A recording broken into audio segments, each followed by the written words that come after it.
Hi everyone, সবাইকে জানাই good morning. কেমন আছো সবাই? আশা করছি সবাই ভালো আছে। দেখো সকাল সকাল আমি এখানে খাচ্ছি জুস। এই জুসটার মধ্যে কিন্তু অনেক কিছু দেওয়া আছে, আদা, পুদিনা পাতা, বিট, আর গাজর, কাঁচা হলুদ, লেবু। এটা কিন্তু শরীরের জন্য অনেক ভালো। সবাইকে বলবো সবাই কিন্তু এটা খাবে, আর বাচ্চারাও এটা খেতে পারো।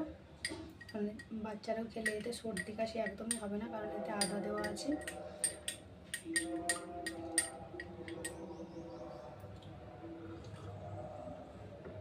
আর আদা দেওয়ার জন্য এর মানে ফ্লেভারটা পুরো আলাদা, নাহলে তো বিটের জুস এমনি খাওয়া যায় না, কিন্তু এটা আদা দেওয়ার জন্য মানে একদম গন্ধটাও সেরকমভাবে লাগে না, আর টেস্টি লাগে খেতে। এর মধ্যে তোমরা চাইলে একটু মধু অ্যাড করতে পারো, আমি মধু দিয়ে খাই।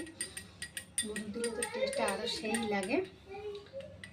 চলো, আমার ভিডিওটা যদি ভালো লাগে অবশ্যই কিন্তু চ্যানেলটা সাবস্ক্রাইব করবে, আর আমার ভিডিওগুলো বেশি বেশি করে দেখবে। সবাই ভালো থাকবে।